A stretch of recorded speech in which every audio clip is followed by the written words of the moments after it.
Gents, I just want to pause the episode for a moment to let you know about the Strong Men of Value Academy.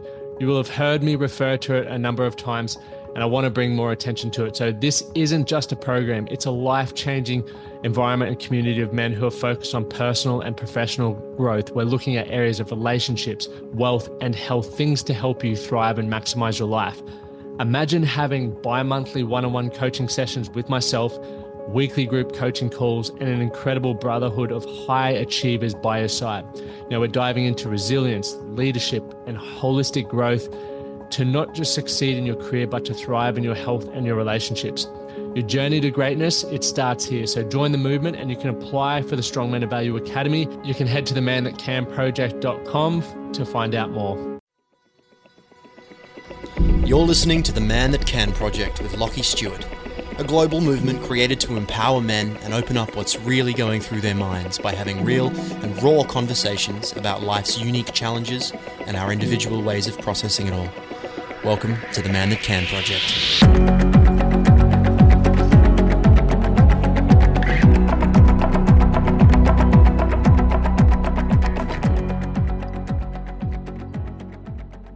Very good.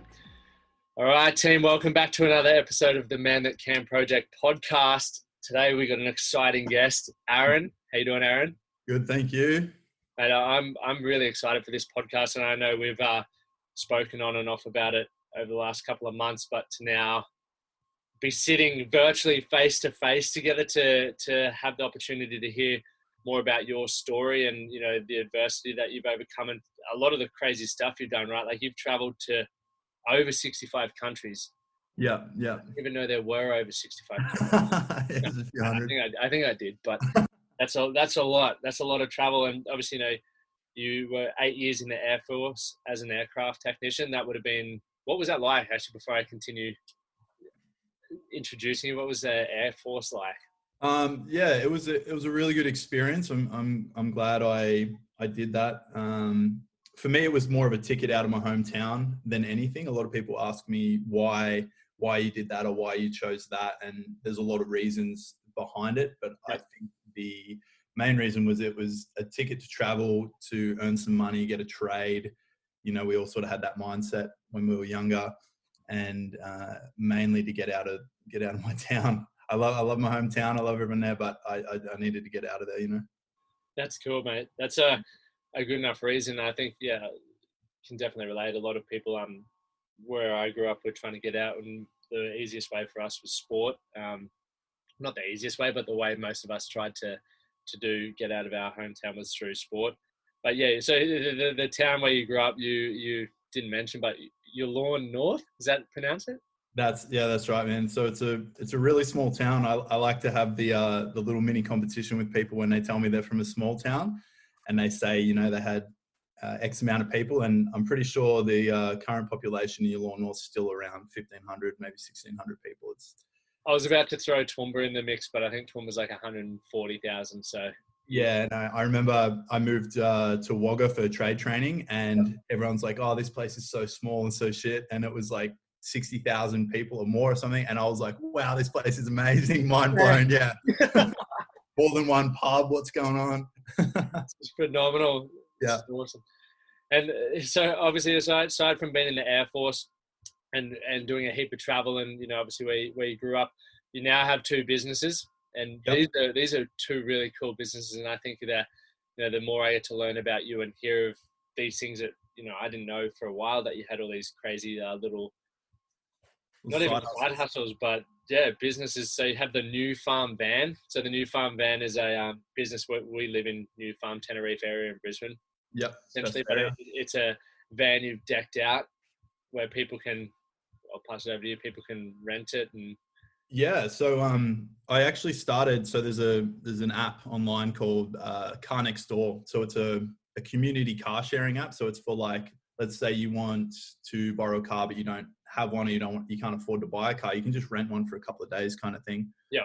And I found this, and I originally put my own car. I had a Mazda, like a car that I just used to get around, sort of the daily drive. I put that on, and it started getting hired quite a bit. Yep.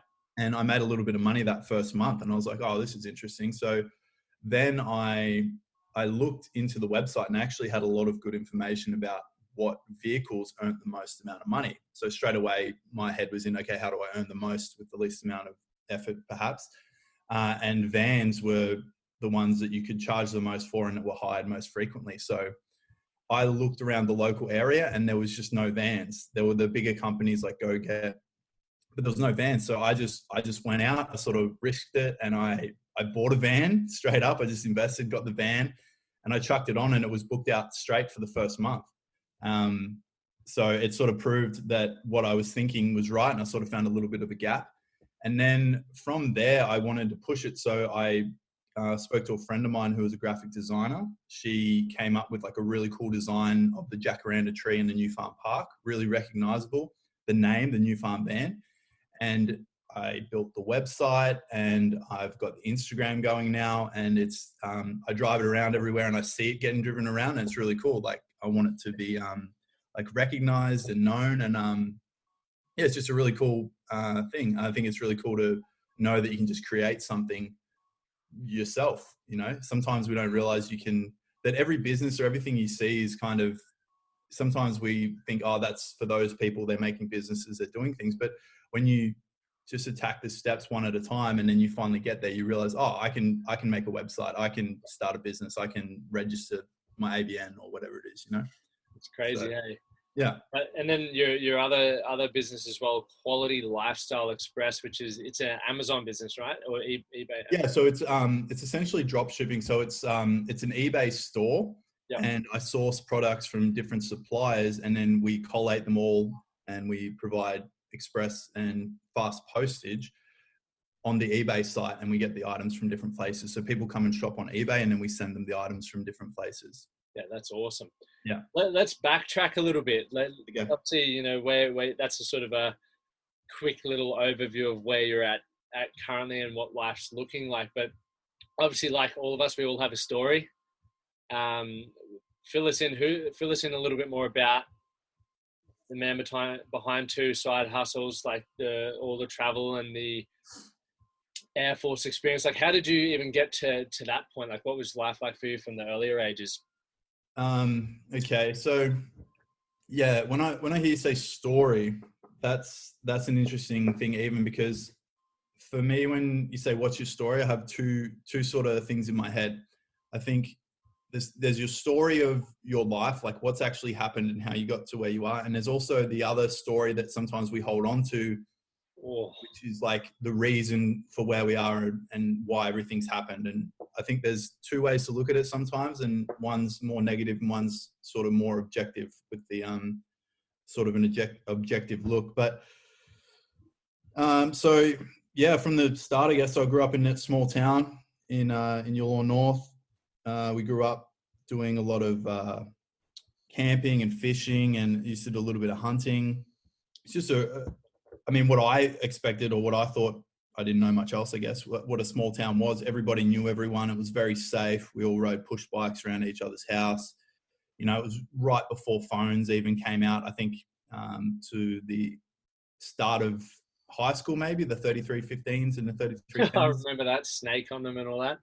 Yeah, Snake, you know, that was all just starting to come out, and I didn't really get one until a bit later on. But it was kind of those really cool times where you rode to your friend's house to see if they're home and wanted to do something, or you called the home phone. You know, everyone had home phones, and you memorized everyone's home phones because it was just the last three digits were different for each person, and the first three were the same.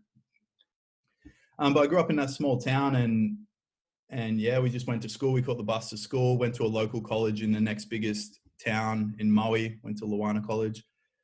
And yeah, I mean, it's just normal life to me. It was just, everyone was doing the same sort of thing. And then we all sort of got to the end of high school, you know, and everyone started going on about uni and what they're going to do. And I remember feeling a lot of pressure around that time. It was a bit stressful because I still didn't know what I wanted to do. And everyone seemed to have an idea. They wanted to be a teacher or a lawyer, or they were going to be an engineer, or they were going to study this at uni. And I really had no idea. And I just remember turning 18, getting my car license, and sort of just cutting loose a little bit. You know, you sort of party a lot around those times when you start drinking, and I still didn't know what I wanted to do. And Dad, he was sort of in the labor industry. He did a lot of mining jobs and shutdowns at big plants and stuff. And he sort of, sometimes when I tell the story, I say pimped me out to all his friends in town. So I ended up doing a bit of concreting. I did carpentry. I did carpet laying.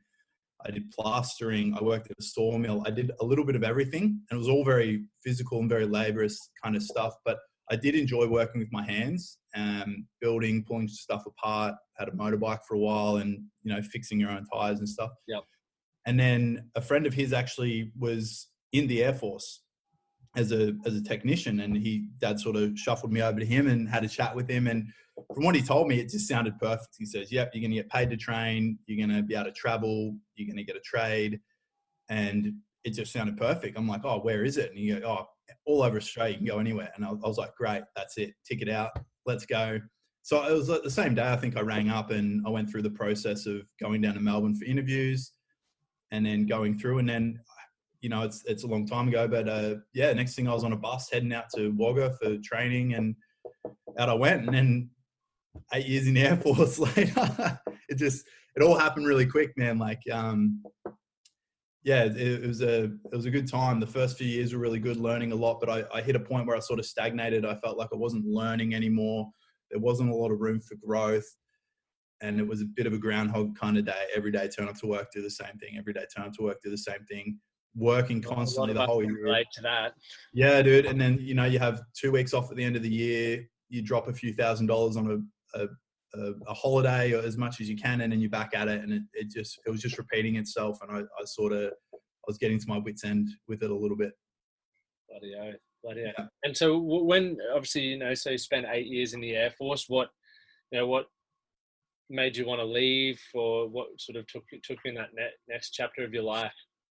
Well, what made me want to leave? Well, it was like I was saying with the growth, there wasn't a lot of places to go. I noticed that a lot of the people around me, I had a lot of really good friends. Majority of my friends are from the Air Force, and I still have all of those. But the people above me, you know, I was sort of looking to them and sort of looking where I could go, you know, the higher ranks, and what they were doing or how they were living, you know, nothing against them, but it wasn't appealing to me, and I couldn't see myself in that situation. And I thought, if I stay here, that's where I might end up, and that's not where I wanted to end up.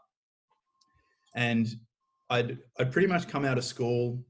Like I said, I had a bit of time doing different trades, and then I worked all the way through for about 6 years solid, you know, just with the little 2-week holiday, the typical Australian thing. And I got to this point where I just wanted to travel. I'd taken one overseas trip when I was about 19 or 20 to Thailand, and I just loved it. But I hadn't really been good with money, so I never had enough money to really travel overseas. Yep. After that. But I just had this desire and this feeling I really wanted to travel. I wanted to just chuck on a backpack, and I just wanted to go. So what I did, I applied for a 12-month period leave without pay. So I got 12 months off work, not getting paid, but I was able to come back to the job afterwards. And I just went backpacking, and I literally traveled around the world. I went east over to South America. I traveled all through South America, Central America. I went to Europe for the summer, and then I finished up through Asia, and I flew back to Australia, completing a full loop of the world in 12 months. And I think I did like 30 something countries that year. And it was just incredible. And it was a massive pivotal point for me to see what I could do and what was out there and the different people that I met. I still have so many good friends from that year that I met. And also the amount of traveling and experiences I got for the amount of money that I spent. I think I only spent like 35 grand in that 12-month period, which I'd saved up. And yeah, and it was really cool. So I got back and I thought, you know, I need to go back to work. I need to earn some money. That's okay. It'll be all right. You know, I wasn't sure how I was feeling about going back to work, but as soon as I got back to work, I knew straight away, I'm like, this isn't for me. This isn't where I should be. This isn't what I want to do.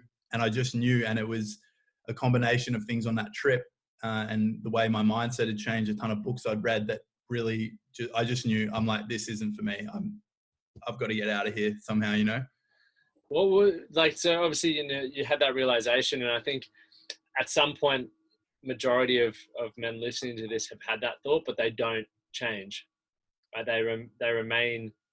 Often we hear and I see that it's not bad enough to make you change, but it also is that bad that it doesn't allow you to live a fulfilling life. So Yeah. what led you to go, yep, it's not where I want to be and I'm fucking out of here?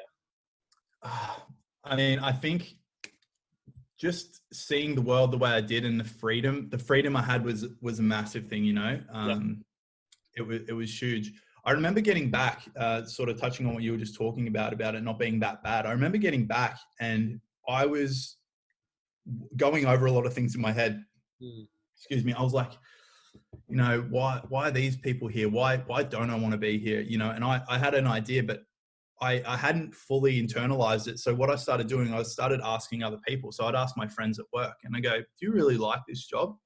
And, they'd go, oh yeah, it's all right. Pretty good. Don't have to do much. Or yeah, I don't mind it. Oh yeah, it's better than working civvy. And I kept pushing a lot of these people and what I found is that no one really had a good answer. Except for like, oh, I've got the mortgage, or, I'm going to get to this period and then I'm going to get out, or I'm going to wait till I get a better job offer. But nobody could really sit there and say, hey, I love this job. It's exactly what I want to be doing. And I can't imagine myself doing anything else. I mean, maybe I didn't bump into that person. They might've been out working and loving it, not in the room where I was, but I couldn't find those people. And that sort of affirmed it for me as well, that, okay, look, if the people I'm working with aren't even that sold on what they're doing and I'm questioning it, then, I'm probably on the right track mentally with what I'm thinking. 100%. I think that's a really important thing to think about, especially for the lads listening. Like, it's fairly similar that the quality of our life and what's going on is very similar to the people that we spend the most time with, right? So if we're hanging around people who, like you said, they're not frothing on their job, they're not like really satisfied with it, the chances are we're in a similar boat. If we're hanging around people who not financially where they want to be, or they're not in great relationships, chances are, we've got some very similar similarities, right? Yes.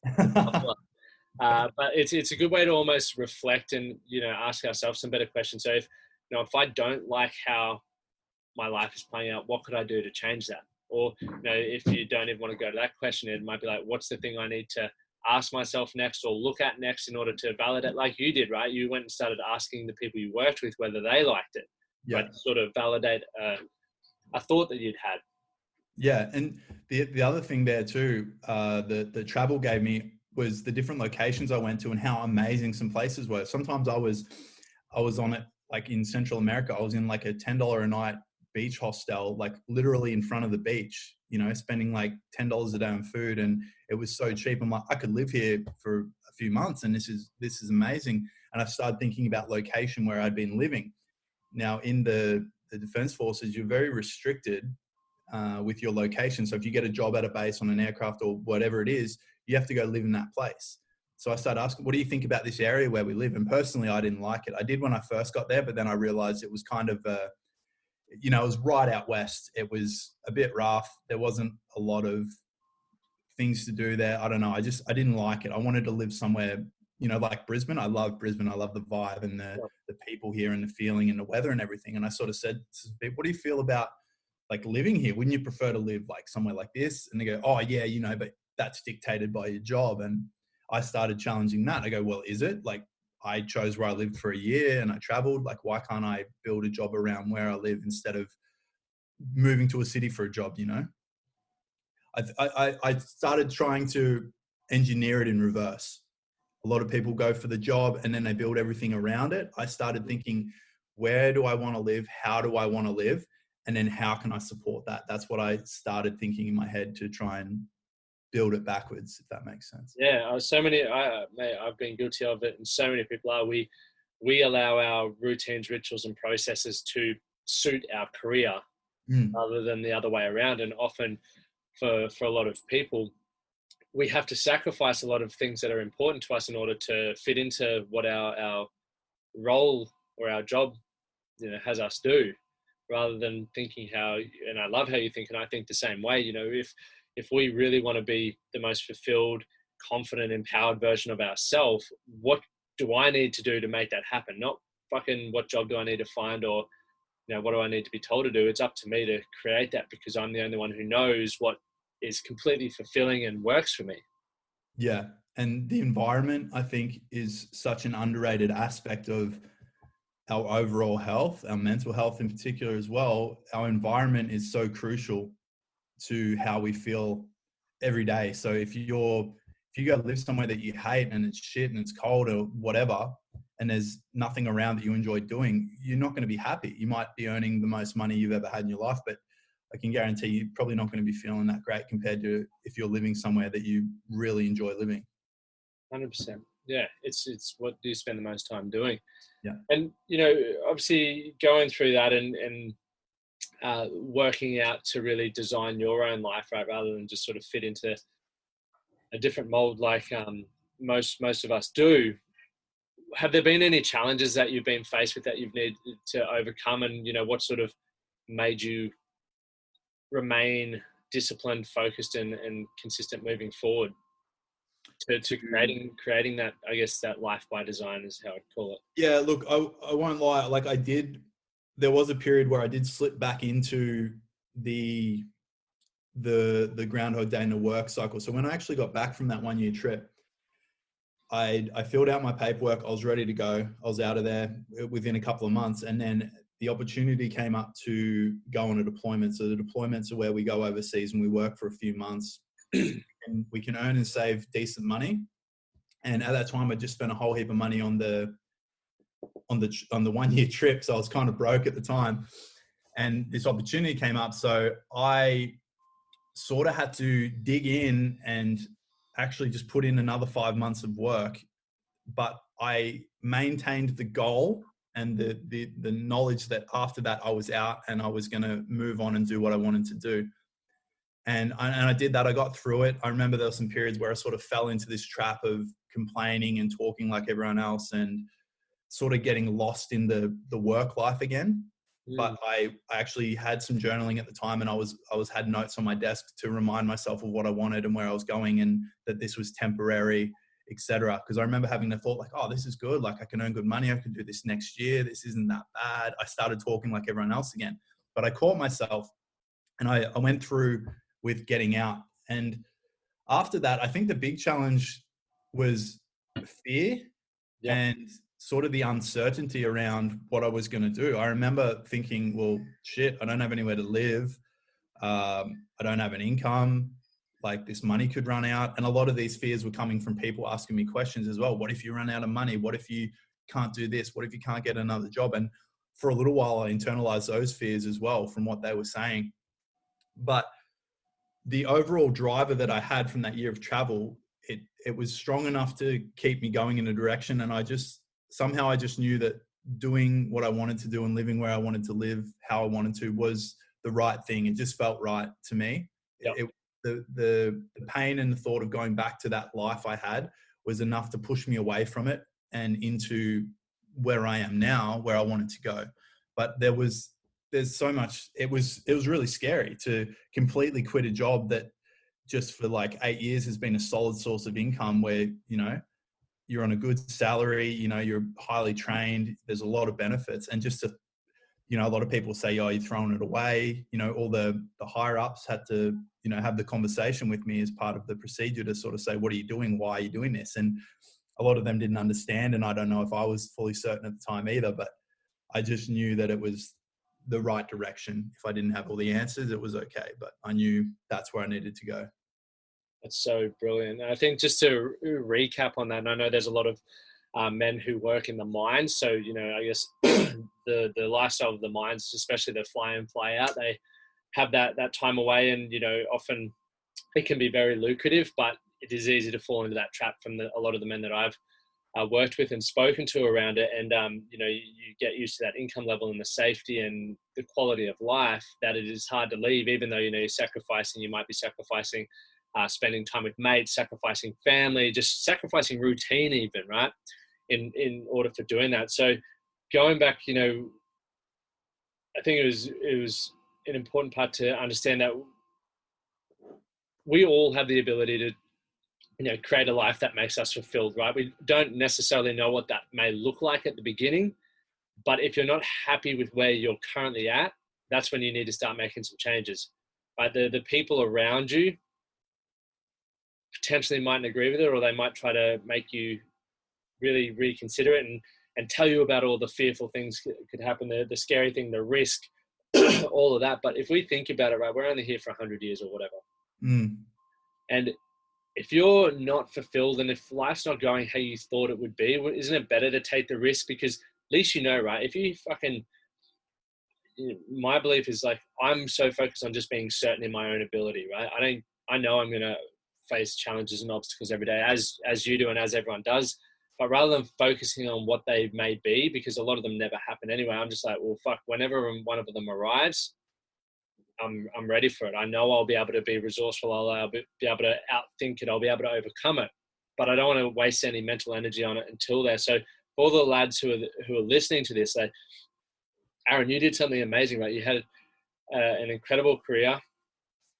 You realized that it wasn't the most fulfilling thing for you. Well, you didn't hate it, but it wasn't, giving you a lot of the fulfillment that you experienced when you traveled and all that sort of stuff. So you started questioning it, right? And whether you're listening and you're not quite in the zone where you are thinking about changing, or you might be in the stage where you're starting to really question what else is out there for you, you're probably going to go through some of the same things Aaron went through, regardless of what it is, like what career you're leaving, where people will tell you you're making a mistake, you need to stay safe. If you have kids and family, I know there's a bit more things to take into consideration. I get that, but there's no reason why you can't start putting some things into play to get your life back to how you want it. Because at the end of the day, the reason why most of us are working, or the reason why you guys are listening to this fucking podcast, is you want to be happier, more confident, better empowered versions of yourself. So that if you don't feel that, or if you aren't experiencing that, you're going to have to do something different. Because if you don't change, you're going to feel exactly how you feel right now for as long as it takes until you do change. It'll get heavier, man. It gets worse and gets stronger. That feeling, For you, like as well, with the risk and everything that went through your mind, was there times where you doubted your ability to? Yeah, like life? Definitely a lot. I remember. I think it was, during that year or so after I completely got out, that I believe I was experiencing a lot of anxiety and stuff around my life and where I was going and what I was going to do. And a lot of the times when I wasn't feeling great, all those negative sensations, all those negative questions that people were asking me, they started creeping into my mind and digging at me again, And yeah, there were some days that were just great. And I'm like, I've done the right thing. This is awesome. And then there were other days where I was just like, shit, what have I done? Like I need to go back or whatever it is. But something that I remember telling a few people that sort of said to me, what if you run out of money, or this is such a good, I sort of thought, you can always get another job. There's always work for workers. You can always find something, but this is cliche as anything, but you can't get the time back. And, it is cliche, but it's so true that you can, you will find a way to get money. There's so many support systems out, but you will not get the time back.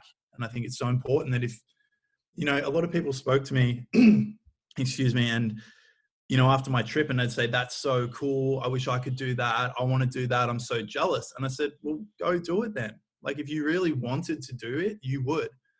Oh, but I can't because of this. And I always tried to think, what is really an excuse there, and how much of that is just you being scared to actually give it a go. They'd say, oh, I've got the car. I'm like, sell the car. Oh, but I'm renting. Oh, get someone to take over your lease. I've got too much stuff. Sell it. Like, put it in storage. Like, put it at your parents' house. Like, there's always a way around that stuff. But people just have these excuses that make them feel safe. And I've been guilty of that as well. I think everyone's always done that to make ourselves feel safe and secure. But if you really want to do something, you'll find a way to do it.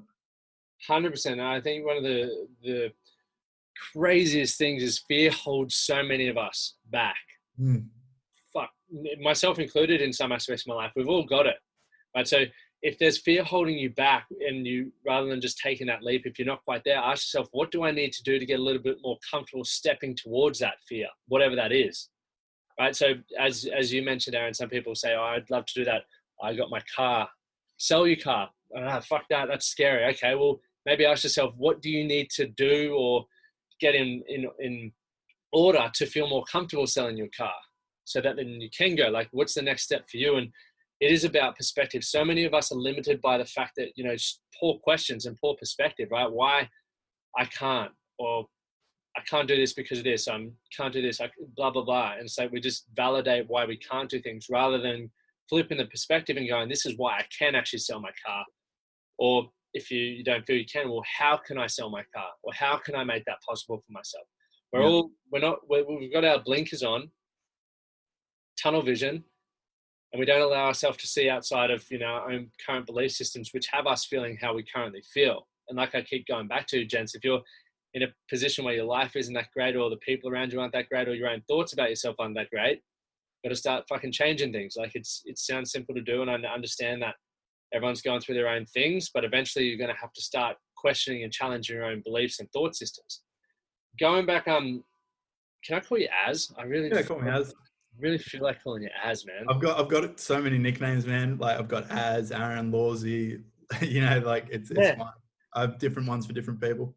I like it. I just feel like Az is where it's at. Hey, Ron. Yeah. Welcome, second guest, Az.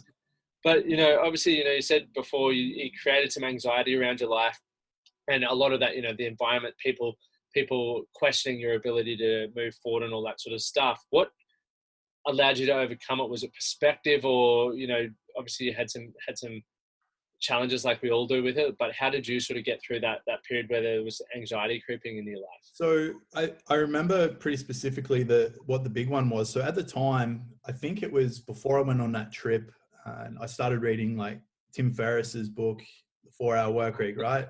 In the PD community, it's pretty popular. But I was listening to his podcast, and I was watching his video. I was diving so deep into him, and I remember he had I think it was a TED talk or something, but it was called fear setting. Have you seen that one? Nah, haven't. So he's got this technique called fear setting, and I found it really useful. So let's say, like, one of the questions that people asking me, which created fear, was, what are you going to do when you run out of money? What happens if you run out of money?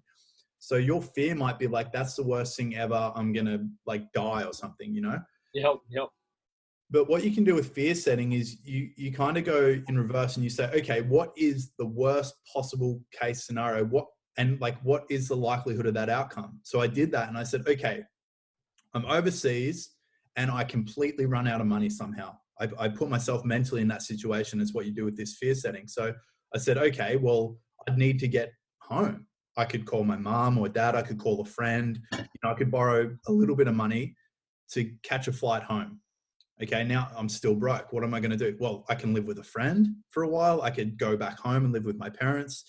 What am I going to do for money? Well, I mean, initially, if I'm flat broke, I'm going to start looking for a job. And if I can't get one initially, I can go on Centrelink or something, And as soon as I started doing it, I was like, oh, wow, like, I'll be totally fine. Like, there's nothing to be worried about here. Like, what am I so scared of? Like, yeah, it'd suck if you went back to zero, but you can always work and earn more money and build back up. And I remember I did that with a few different scenarios. I did the fear setting, and I just remember like, and it completely removed the worry. So the worry that you had around it, or I had around it, say it's like a 7 or an 8 for like running out of money, and what would happen to me, the likelihood was like a 2 of like that actually happening, and the severity of it. So I used some different techniques like that to sort of just challenge the whole idea of what I was actually scared of. Okay. It's so important. Like, what I took away from that ultimately was problem solving, right? You found your ability to problem solve. Yeah. A lot of us, fear is so scary because we don't believe we have the ability to overcome the obstacle. We feel who we are right now is the best of our ability, and that's it. If I, for whatever reason, come into something that I don't know how to do, I'm never going to be able to do it. I just don't have that ability. Rather than going, like I was saying earlier, like what do I need to learn? Can I lean on people for support to get through those periods of time? Has someone else done this before me? Like there's so many questions that we can ask. And I think this, really goes back to the power of questioning things around how we can problem solve. We lose our ability to, and I know when I was employed, so I just expected my boss to tell me what to do and to solve everything that was going on. I never thought for myself. Yeah. And because I'd become complacent in that area of my life, a lot of other areas in my life were very, were feeling the ripple effect of that. I was becoming fucking lazy. So one of the most important things that I think from what you were just touching on is start problem solving, right? Whether it's in, if our phone goes flat, we all fucking solve that problem. We go, oh, I need a charger. Yeah. I can't find a charger. Well, where could I find a charger? Where's the PowerPoint? We make it happen. Yeah. Do that with other aspects of your life when something's stuck. Yeah. So often, we give up too soon sometimes, I think, because it gets a little bit challenging. Let's talk resilience, actually, even on that. Like resilience, sort of people do give up too soon. And you're a resilient motherfucker. Seeing, what's that, 8 years in the military, and you've got out, like you've just been persistent and obviously running 2 side hustles. I guarantee there's a heap of challenges that you've had to overcome there. And there's probably days where you question whether it's worth it or whether you have the ability to do it. Constantly. How do you keep going, like for you? Because I know, and guys, one thing before Aaron as goes into this, whenever there's something that you learn, right? If we talk about resilience, communication, building confidence, building anything, just know that more often than not, a lot of the principles that are touched on here or processes that are touched on here, you can implement into any aspect of your life. Right? So if we're talking resilience with as businesses, you can put it in your own resilience with fitness, with, if you're struggling, mentally or emotionally at the moment, or if you're struggling in your relationship, just anywhere where you need that little bit of, resilience, you can take a lot from what Aaron's about to share. Yeah, I think it applies to everything. Like it's not just for one thing. It's not just for work or fitness. The skill or the mindset of resilience can just be applied to everything. I find a lot of inspiration in reading a lot of books, and I'm almost finished through David Goggins' book at the moment. How good is it? That book is just insane, man. I like listening to the audio book, and it's just, if you guys haven't listened to that, you really need to put that on top of your list because it's insane. And like a lot of people think, I can't do that, I can't do this, but sometimes we need to look back on what we've done and realize that you do have the ability to learn and achieve and produce good results. Like, when I first joined the Air Force, I would see all these guys that were engine operators or supervisors and all this kind of thing. And, you have that thought, oh man, like I'm never going to be that good. Or like, how did they learn all that? And the next thing, you're at that end and you're an engine operator or you're a supervisor and you've got these young guys coming through and you're able to teach them. And sometimes we can forget and not look at it and go, oh, hang on, I didn't know how to do any of this. And now it's second nature. I can do all of this now, And with the online business, the store that I had, I remember the first 6 or 8 months, I was making maybe $200 a month profit, and I was working maybe 5 hours a day on the computer. And it kicked up after that. But I didn't know how to use any software or how to list things or how all the back end stuff work. And I remember watching hours and hours of YouTube videos and going on forums. But now I would be pretty comfortable explaining most of it to someone and probably be able to teach it. And that just comes with time. We just have to remember that it takes time to develop these skills. But if you've learned one thing, you can learn something else. If you got good at something, you can get good at a lot of other stuff too. Oh, mic drop, bang. But it is, guys. It's. I'm a big believer in doing the fundamentals really well. And I was on the phone to a client just before this podcast, and I was saying the same thing. Like, we go to work to overcomplicate things. That's why we make ourselves anxious. We make ourselves feel all kinds of negative emotions because we think in order to get what we want, it has to be fucking complicated. It has to be scary. It has to be, you know, the most treacherous experience of your life. I've changed my life completely by doing the really simple things consistently. Yep. And it's almost, when I tell people what my processes are, they're like, it doesn't wow people. No, they're like, is that it? You're like, yeah, but good luck trying to be consistent with it, because it's so simple that you'll forget to do it. Yeah. And well, I think it's not crazy enough that it's going to produce an outcome. correct. And it's the same with, you know, building confidence or building resilience in, like you just shared. What you now know and you believe to be easy was once hard. Yeah, no but idea. over a long period of time, from repetition, continuing to do it, you've become more confident in it. Mm. It's giving you the resilience to, you know, you look at a baby. I was training with a friend the other day, and her baby was running around. It kept falling over, and I was just watching it get straight back up and goes again. It doesn't fucking question. It's like, I need to walk, so let's walk. Yeah. If you want to do something, like really want something, you'll just go, oh fuck, that was another way that didn't work. Let's take that as some feedback. What's the next way I can try that potentially will work? Yeah. It's going through that. So what, you know, for yourself, what's probably the biggest challenge to date that you've overcome, and what would be the one thing that really stood out for you to overcome that? Because I think there's a lot of people, and once again, guys, like I said before, when we talk about overcoming things, you can put this in your own context, whatever that looks like, to and take something away from this and maybe implement it to something that you're going through. It's all processes. You know, I'm a big fucking believer. It's all processes a lot of the time. Obviously, there's emotions that are involved in certain things, which, you know, we can help you identify and understand, but no one can tell you what you're feeling or experiencing. That's your own journey, right? We can chat about it, but, you know, obviously going through the things you go through, that's your own experience. But using other people's processes, routines, rituals, systems can potentially help you move through things that you want to move through. That was a fucking long-winded question, that, or no, it's good, man. Followed up by a big statement. You want to do you want to go into the mental health side of things for me? Is that where we're driving it? Mate, if you want to go there, we can go there. And Yeah. just quickly as well, since we're going there, Yep. one thing, guys, this is not here to, you know, the disclaimer on mental health, treat, cure, prevent, or diagnose any mental health or mental illnesses. So if you do feel you're struggling with something like that, make sure you reach out to a clinician.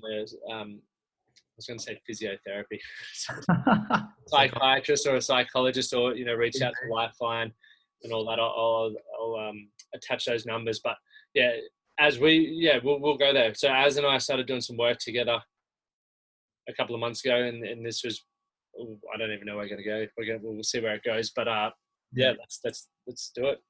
All right.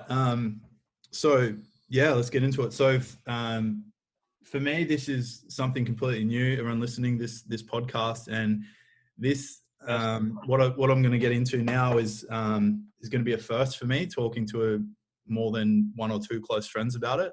And so let's see how it goes. So we spoke about anxiety a few times when I was traveling and I got out of my previous job and things.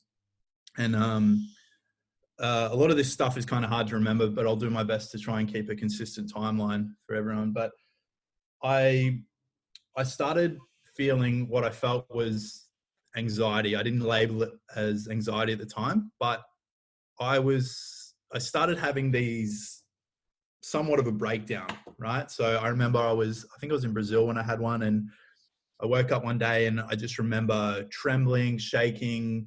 You know, you have that feeling like something's wrong.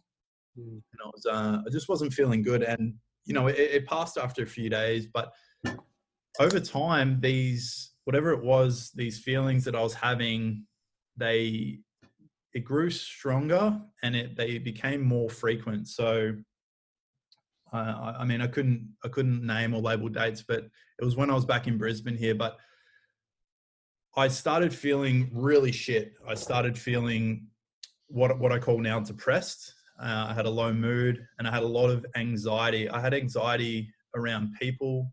I had anxiety in a relationship I was in.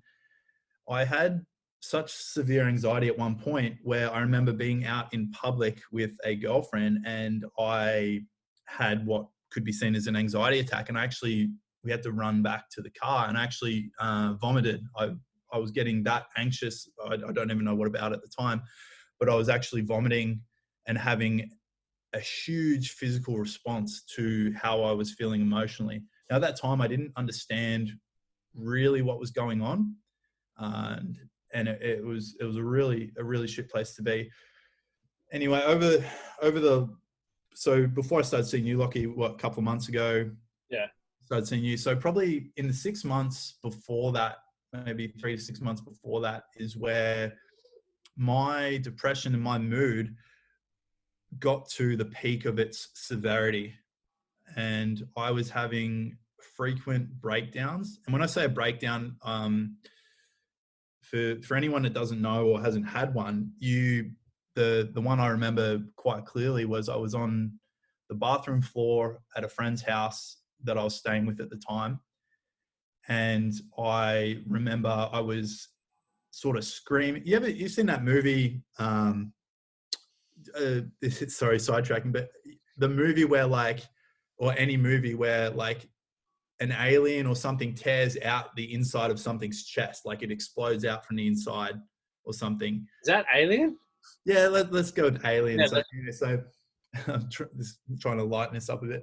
So I was on the bathroom floor, and I had this I just felt this pain. It's so weird to describe it. I just had this intense pain, and I remember I was like screaming and yelling, and I was curled up in a ball, and I just felt like I wanted to rip myself open or apart or something, and I was calling Beyond Blue. I was calling all these suicide prevention lines, because at this point, this had been going on so long and I was in so much pain mentally and emotionally that I was idolizing the thought of suicide. And the only way to get out of all this pain for me, I was thinking for a long time, was suicide. And I know that if any of my friends are listening to this, majority of them don't know any of this. And I've only told a few close people, but I feel after talking to you, Lockie, and listening to your other podcasts, that if this is of any value to someone, that's good. And that's the main reason why I'm happy to share this. But so I went through this period, and it just kept happening. I don't know. I was in pain, and I was feeling shit, and constantly the only thought I had was the only way to stop this, or the only way to feel better, is just to hit the fuck it button and just bounce out, And yeah, man, it was a really shit time. And it went on for months and months until I finally spoke to a friend, and I recommend so highly, and I understand how hard it is when you're in this place personally to reach out and talk to someone, because I know personally I was unable to do it when I'm feeling that way. So you have to do it when you're feeling okay. But I reached out to a friend and spoke to him, and he actually told me that he'd been going through something similar. He'd been feeling depressed and low for a long time, and he went, he saw his GP, and he recommended that I went and got help. And me being me at the time, being very stubborn, I thought, no, I'm going to fix this. I'm going to do it myself. I'm fine. Nothing's wrong with me. I'm just going to get it all sorted. And for 2 weeks, I felt great. I was like, okay, everything's good. Don't know what that was. All those breakdowns are gone. That's fine. And then next thing, it just came again. And I was scared for myself. I was scared for my family and my friends. And I decided to go to the GP. And he put me on some medication straight away. I know a lot of people have got different opinions on medication, and I do myself. Initially I was very against medication for this kind of thing, but I got on some medication, and the severity of my breakdowns and the frequency, it became less. Okay. And I tried different medications. I started getting counseling, and my mood improved. I got into a better place. So I feel like that was a tool for me to and that I'm still using. I'm still on antidepressants at the moment. It was a tool for me that I was able to use to sort of level myself out and then give myself the ability to sort of have a look at things and how everything was, you know? And I think when I was a little bit clearer mentally, I was able to sort of look back on a lot of things in life and realize that, you know, the way we were talking about things before, you know, was a lot of the positives, but a lot of things in my life weren't going well and I wasn't living the way I was meant to. And those things were having a negative effect on me emotionally that I was not addressing. And those things I feel built up over time. I'm talking about relationships, health, environment, family, friends, everything. It all built up over time. And that's, I think, what caused the low mood and the depression and the feelings that I was having to happen. And yeah, so anyway, fast forward a little bit, and I'm still on one of my first sets of medication. Anyway, I thought I'd got things going, but I realized that I've sort of hit another low patch, and I'm feeling really, really down. And I'm spending a lot of time at home. I'm not talking to my friends. I'm stuck inside a lot. I'm not exercising. I'm eating like shit. If I am eating, I'm not sleeping well, you know? And if you look up any sort of symptoms around depression, low mood, anxiety, these are all in line with it. Like if you're doing any of these things, you need to sort of take a bit of stock on how you're living, because these things will spiral negatively and they'll build on each other. Your mood will affect what you eat. What you eat will affect how you feel, and what you do will affect how you think. And it's this really bad cycle that you can get into, and you'll just get lower and lower. And coming to you now, Lockie. So this is the point I was at where I saw your social media posts and I started following you. And I remember like I felt like I was kind of out of options. And, you know, at the time I didn't think the medication was working, and I was just really exhausted and I was really over it. And I was watching you and I was following you, and I saw you as this, like, I don't know, I saw you as like this like Adonis of a dude, man. Like you were out there slaying, you were exercising every day, you were reading books, you were helping people, you were talking about mental health, you were just in my mind, and still now, you were just crushing it. And I thought, wow, this dude's killing it. You know, I need to be like this guy. I need to get around someone like him. And then you had I think it was just a story. It wasn't a post. It was a story, man. And you were just walking down the street. It was really casual. And you were looking up at your phone and you said, hey guys, if anyone's looking to, you know, improve your life, or if you're stuck where you are, or you want to get better. And I can't remember specifically what you said, but something just resonated with me. And I was like, this is what I need to do. Like, I need to reach out to this guy and get help. And because I'd previously gotten help with the doctors and the psychology and the counseling and stuff, I was at a point where I was, okay, I'm brave enough and I can go and get that help. Because that's a big step when you're feeling like that for a lot of people too. It's really, really hard to reach out. So I remember I sent you a message on Instagram. So I wrote this big message. I'm like, dude, I'm really struggling. I'm in a bad place, man. I feel like I've tried everything. I don't know what's going on, but I really need some help, you know? And it took me about 20 minutes I typed it and I sat there and then I sent it. And I sat there for the next 5 minutes staring at it. And I think it was late at night, man. I was up, I wasn't sleeping, and I was up late at night. And I deleted the message because I was like, nah, can't do it. Something stopped me, man. I was so scared. I'm like, nah. Anyway, I think it was a few days passed and I got out and got some sun. I think I talked to some friends. I was feeling a bit better. And I think I just kept watching your posts and I was like, yeah, dude, I gotta send this guy a message. And I did. And then you got straight back to me, man. And it all happened really fast, but I remember getting on the phone with you, then meeting you in person. I sort of told you a bit of my story, and you just you listened and you understood. And I could just tell that you understood, even if you didn't know exactly what was going on. You just listened and you understood, and it made me feel so comfortable. And you were just like, yeah, I can work with you, man. We can do something. Like, let's get into it. And I remember walking away from that feeling so positive and so good, because I was like, right. And straight away I'm like, I've taken the right step. I've made the right decision here. you know, for so long, I've decided not to get help, and I'll do it all on my own. A lot of people have this mindset, you know, I'll do this on my own. I'm strong. I can handle anything. But after that, I was like, getting help is what I need to do. You know, reaching out and getting help is the answer to improving my quality of life. And I know, sorry, everyone, that was a really long story, but basically, yeah, I was depressed. I've been diagnosed with depression. I'm on antidepressants. I have been for quite some time. Most of my friends don't know. And yeah, working with you, Lockie, was a massive catalyst in improving my life and my mindset, and just everything that I have now. I feel, yes, I've created by myself, but I feel you have helped me create so many of the positive things in my life. So I want to thank you, man, for being there for not just me, but everyone that you are. And yeah, that's kind of it, man.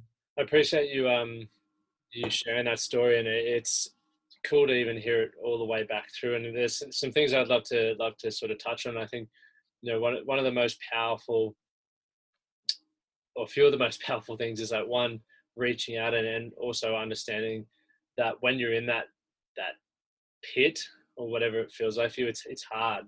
Yeah. To reach out.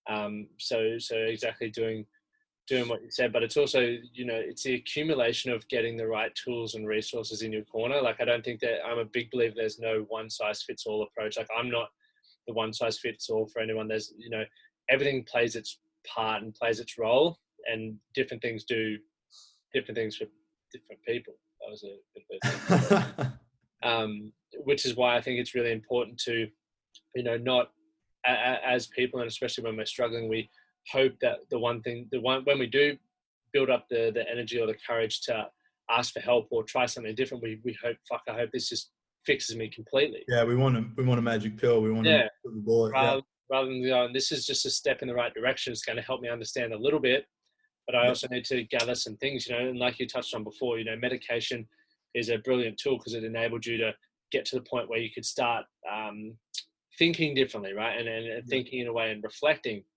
But then you embodied that with, you know, seeing a counselor, seeing a psychologist, and they're all in your corner. Yeah, totally. And you started exercising. You mentioned getting sun.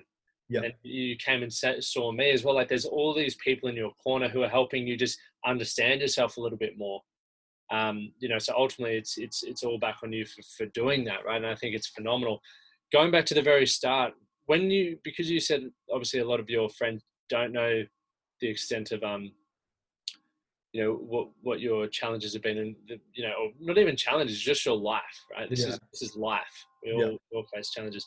What it's been like for you?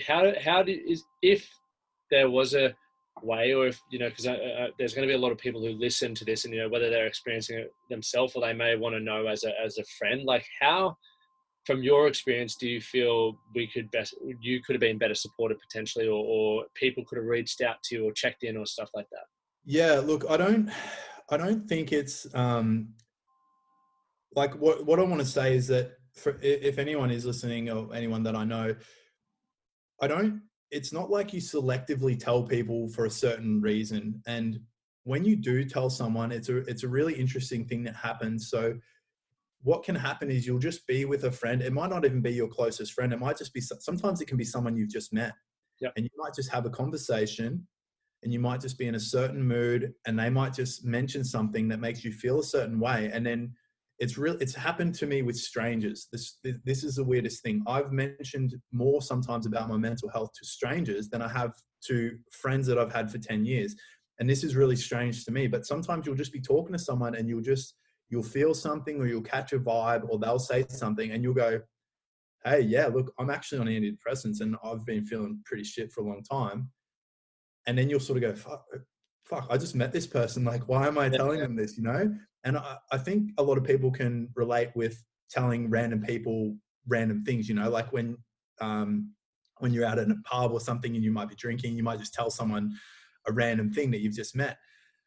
It's not so much that. And I think the big thing for me that I remember is I didn't want to burden anyone with my problems.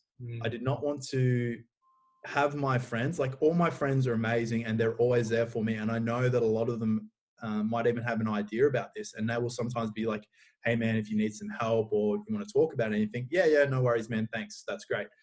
But the biggest thing for me was not wanting to burden anyone.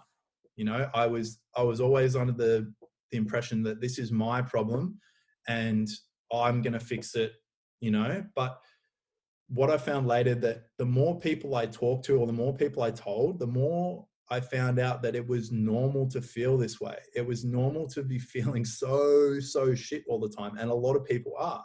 There's a lot of people on Medicaid. I think 1 in 3 people are on some form of antidepressants these days. I mean, it's not the best thing for everyone to be on antidepressants, but the point there is that it's quite common, you know, and I found that when I did start to speak to the right people, not only professionals, but friends that were going through similar things, it did help me.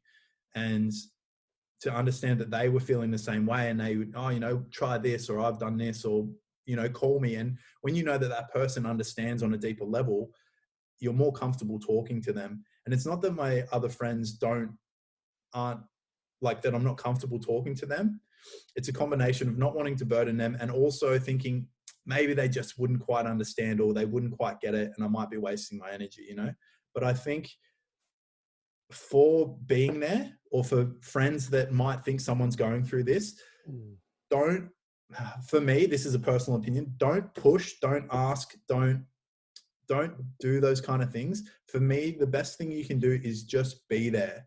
Like, even if you just come over or just call, you don't need to talk, just be in the vicinity, be at arm's length, you know, because sometimes I found that people that were like, oh, hey man, if you need to chat, you ever need to chat, let me know.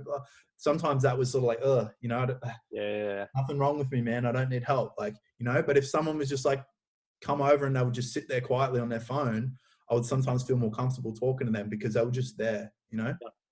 So 100%. I think that's a big thing, is just proximity. Yeah. 100%. I think that's definitely good to know and hear from that perspective, because I definitely know there's a lot of people out there wondering, you know, how they can best support people. And obviously, like you touched on, that's your perspective and your experience. And Yeah. I believe it is different for all of us, like the whole experience of what, you know, these negative emotions could be, even positive emotions, right? Happiness is different for all of us. And I think it's important for us to take ownership of that, right? Because it's our experience. That enables us to, you know, sort of feel those ways. So thanks for sharing all that. Like that's Yeah, man.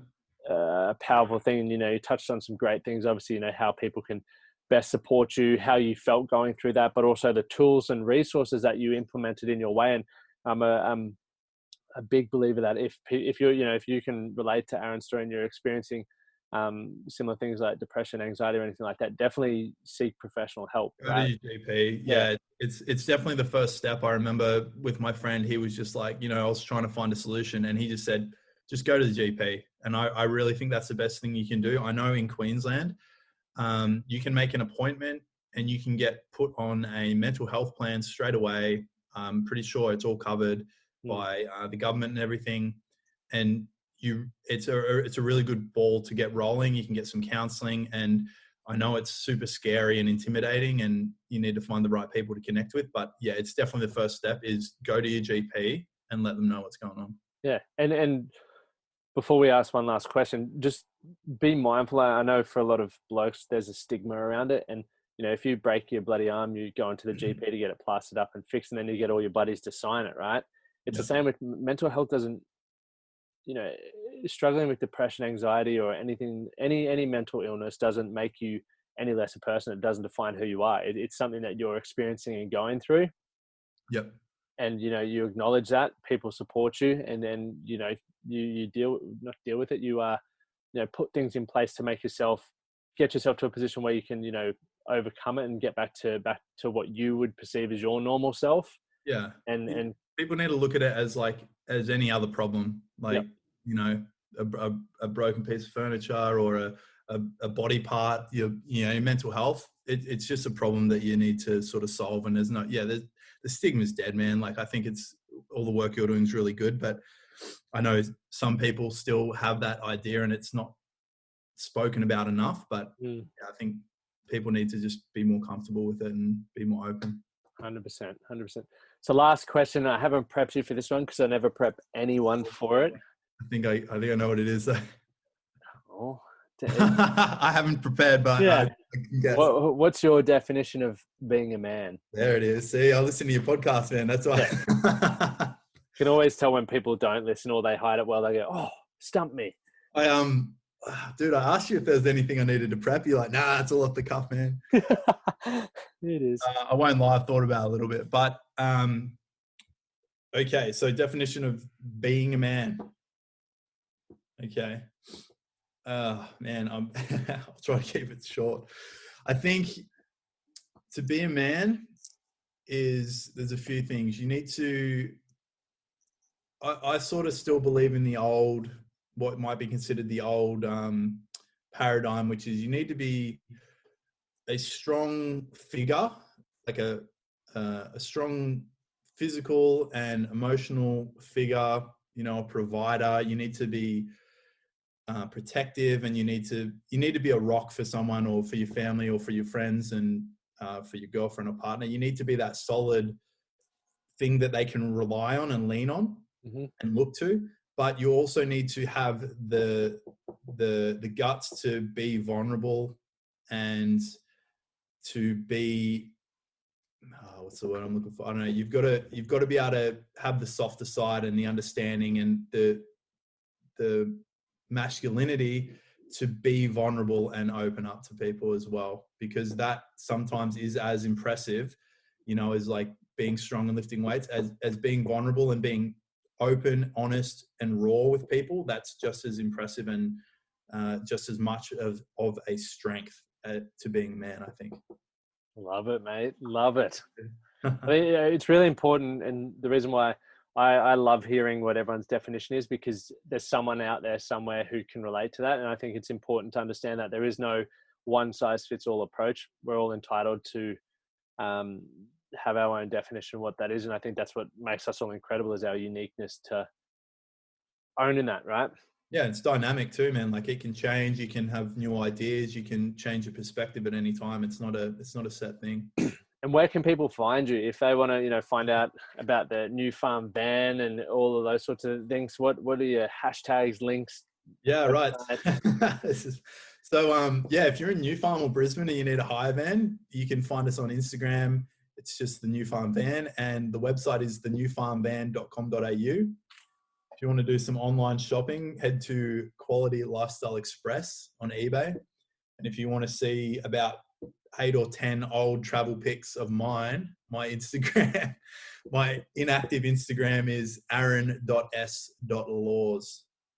So yeah, I'm sorry, I'm not super active on there, but I do get on there and use it as a bit of a news feed for myself and post some stories occasionally. Yeah, it's good fun, mate. Yeah. I appreciate you coming on, Matt, and thanks for sharing the highs and the lows. I know there's going to be a lot of people out there who can relate and get a lot of value from you sharing your story. So appreciate you doing that. Yeah, no worries at all, man. I feel pretty good about it now. I won't lie, I was super nervous and talking about all this stuff, but I feel okay now. You've put me at ease once again. And anyone listening, if you do want to, you should definitely reach out to Lockie, your professionals as well. But if you think chatting to me might help, just send me a message. I'm happy to talk to anyone online or in the local area as well. Legend. Gents, I hope you enjoyed that chat just as much as I did. And Aaron is an incredible dude. I love following what he's up to in the entrepreneurial space with all his endeavors, and definitely doing some amazing things. So, gents, you may have just listened to that episode. And where to next? At the Men That Can Project, we have a incredible Facebook community, okay, where you're more than welcome to jump in, lads. But then, if you're wanting to take to that next level, for blokes who live in Brisbane, we'd definitely love you to check out the Strongman of Value program. It's an ongoing program where you check in weekly, and it's an incredible thing to be a part of. So definitely head over to the manthatcanproject.com/strongman of value, or check it out on the Instagrams. But also, if you don't live in Brisbane or that's not really a thing, but you want to get together and be a part of the Foundations Workshop, which I'm sure a lot of you guys have seen the incredible testimonials from men who have gone through that. once again, check that out at the website as well. But have an incredible evening, gents, and I'll chat to you shortly. Thank you for listening to the Man That Can Project podcast. My name is Lachlan Stuart, and I hope you enjoyed this episode and found it helpful. If you did, please take a moment to rate and review the Man That Can Project on your favorite podcast platform. And don't forget to subscribe to stay up to date with our newest episodes. We'll see you again next time.